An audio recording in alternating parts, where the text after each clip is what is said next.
Pagi itu tidak ada cahaya. Matahari seperti hilang dari langit.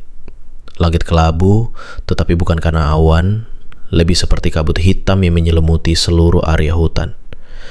Tidak ada angin, tidak ada suara binatang. Hutan ini tidak hanya sunyi, ia mati.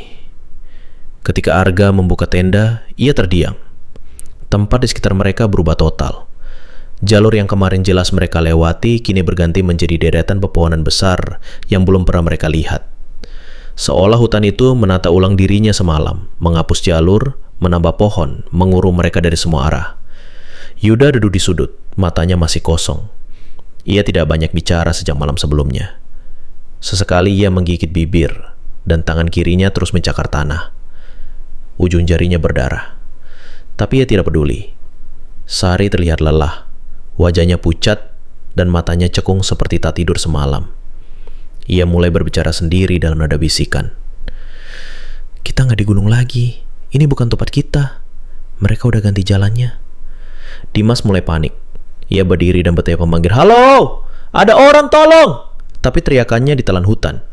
Gaungnya tidak kembali. Tidak ada gema. Seolah udara menolak mengantarkan suara. Arga mencoba tetap tenang. Ia keluarkan peta, meski ia tahu itu tak berguna lagi. Kompas terus berputar. GPS di ponsel mati total. Bahkan jam tangan digitalnya menunjukkan waktu aneh, 03.66. Dimas membentak Arga. "Kita harus turun sekarang. Lewat mana aja, dimanapun caranya." Arga menatapnya, mencoba bicara perlahan. "Dimas, kita bahkan gak tahu kita ini di mana. Jalurnya sudah berubah. Kita bisa makin jauh tersesat kalau panik." Tapi Dimas tidak mau dengar. Ia langsung ambil tasnya dan mulai berjalan sendiri ke arah timur. Arga dan Sari mengejarnya, namun kabut makin tebal. Dalam hitungan menit, Dimas menghilang dari pandangan. "Dimas, tunggu!" teriak Arga. Tapi hanya gema lirih yang kembali dan tak lama kemudian hilang sama sekali. Beberapa menit yang terasa seperti jam berlalu. Tak ada jawaban. Mereka memutuskan kembali ke tenda. Yuda masih di sana, duduk bersandar sambil menatap langit.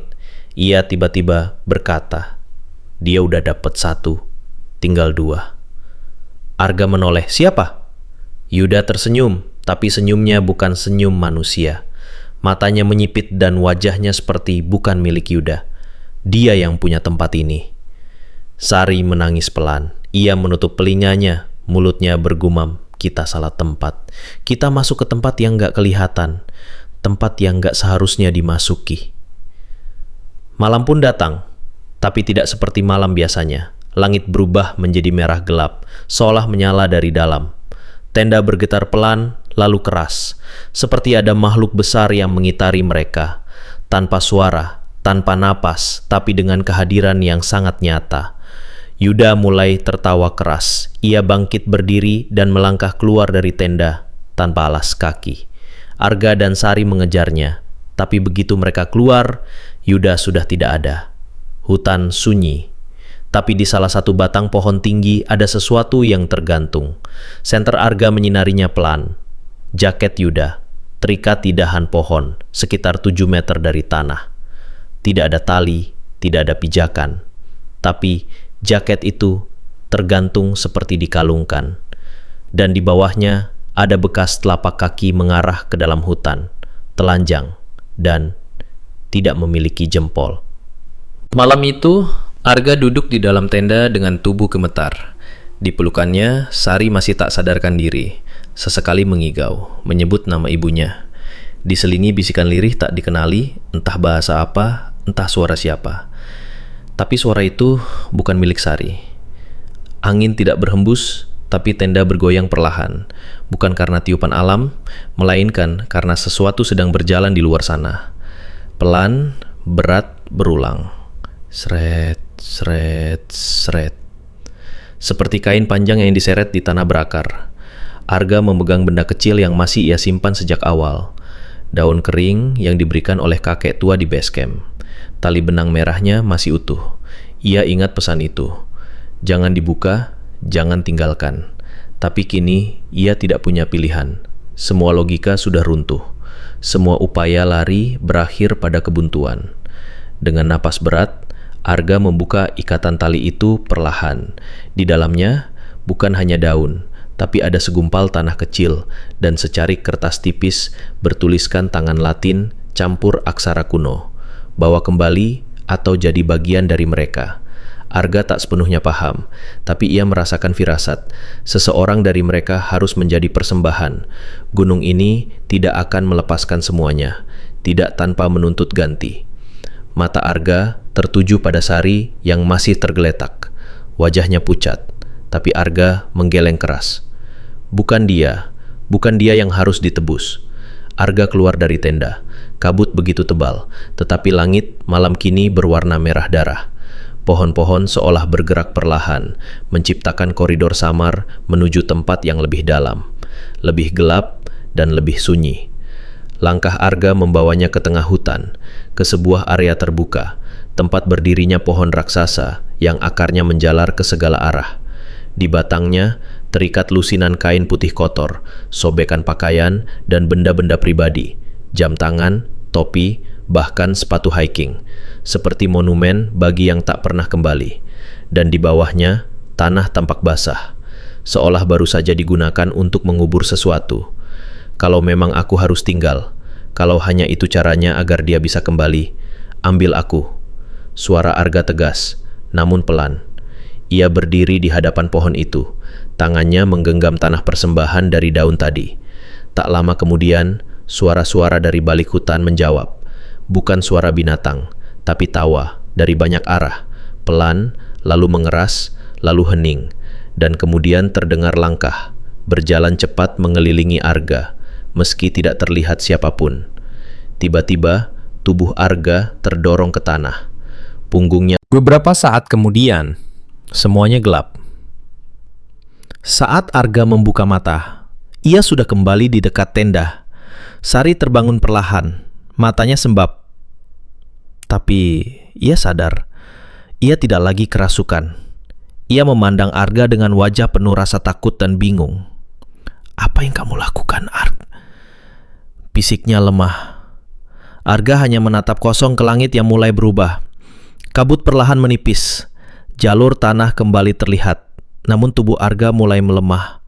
Kakinya terasa berat, tangannya dingin, seperti sesuatu sedang menarik jiwanya perlahan-lahan dari tubuh.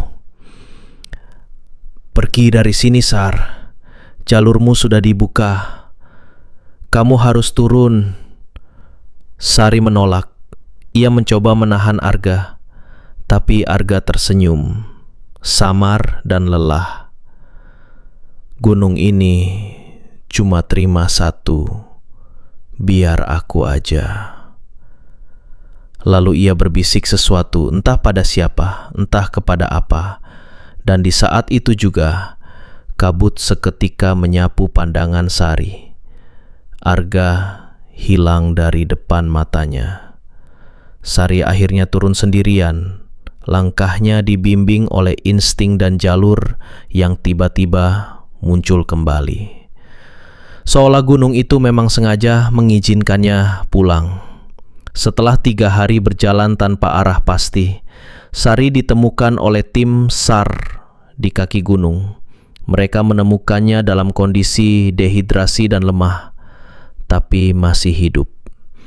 Ia dibawa ke rumah sakit dan ditanyai banyak hal, tapi Sari tak bisa menjawab semua. Ia hanya bilang, "Saya tidak sendiri.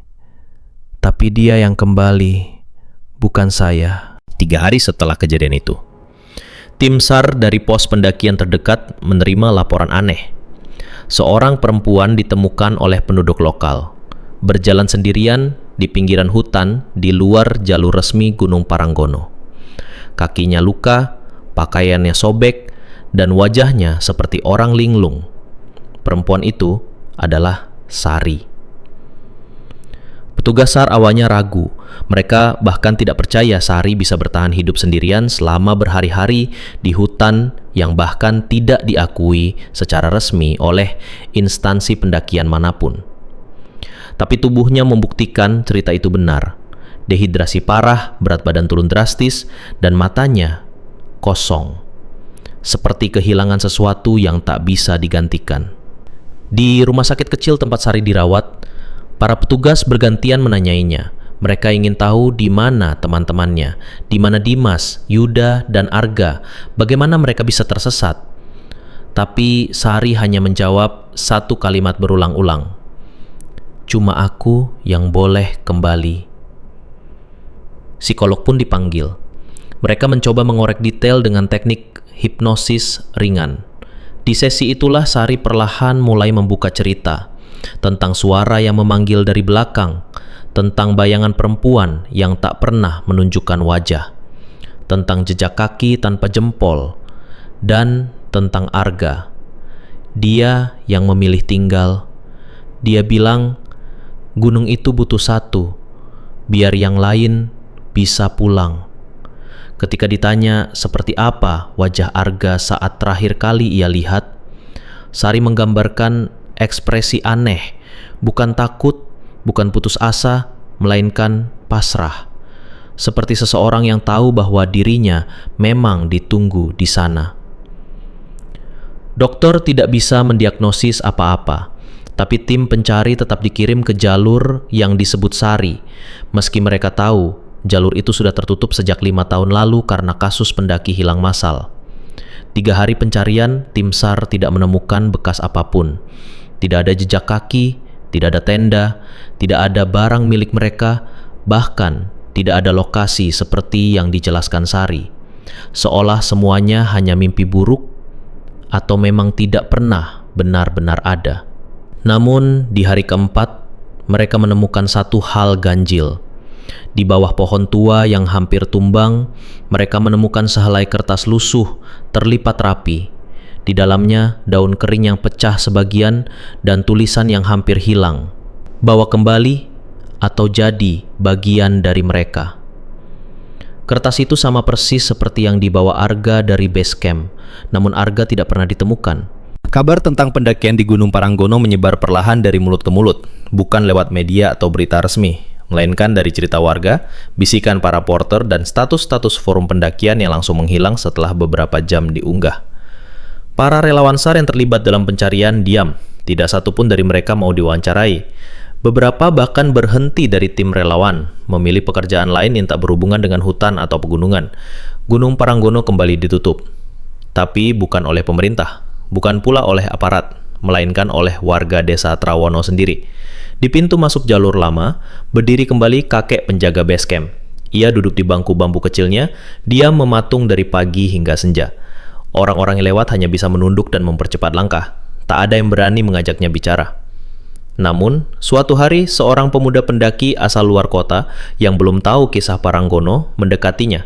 Dengan santai ia bertanya, "Curiously, Kek, bener ya, di sini dulu ada jalur gunung. Katanya indah banget." Kakek itu tidak menjawab. Ia hanya menatap pemuda itu dalam-dalam. Lalu ia bicara dengan suara pelan, berat dan dingin. "Gunung ini bukan tempat wisata. Dia tempat pulang, tapi bukan pulang manusia." Di sisi lain, Sari menjalani hidup dengan setengah jiwanya. Ia menolak diwawancara, menolak bercerita lebih jauh bahkan kepada orang tuanya. Setiap kali seseorang menyebut nama Paranggono, ia menoleh dan berkata dengan suara datar, "Jangan sebut, dia bisa dengar." Ia kini lebih sering menulis di buku catatannya, menulis banyak hal yang hanya bisa dimengerti dirinya sendiri. Gambar-gambar jalur pendakian, pohon besar, kabut, dan sosok Arga berdiri sendirian di antara pepohonan. Kadang ia menggambar wajah wanita berambut panjang dengan mata hitam pekat, berdiri di balik tenda mereka. Suatu malam, ibunya menemukan coretan di kertas yang ditinggalkan Sari di meja. Gunung itu tidak akan diam. Dia akan memanggil lagi, bukan dengan suara keras, tapi lewat keinginan, lewat rasa penasaran, lewat mimpi. Dan di tengah malam yang lain, seorang pemuda yang tidak bisa tidur berjalan mendekati hutan di pinggir desa. Ia membawa ransel kecil, headlamp, dan sepatu hiking baru. Ia tidak tahu apa-apa, tapi ia ingin mencoba jalur lama yang katanya seru dan belum ramai. Ia tidak melihat tanda larangan. Ia tidak kenal siapa itu Arga. Ia tidak tahu apa yang terjadi pada Dimas dan Yuda. Tapi, hutan tahu siapa yang datang. Dan gunung tahu siapa yang belum kembali. Ya, ini bukan hanya tentang Gunung Angker. Ini tentang batas. Tentang tempat yang seharusnya tidak didatangi. Tentang bisikan yang bukan milik manusia. Tentang jalur pulang yang tidak selalu ada. Dan kalau suatu saat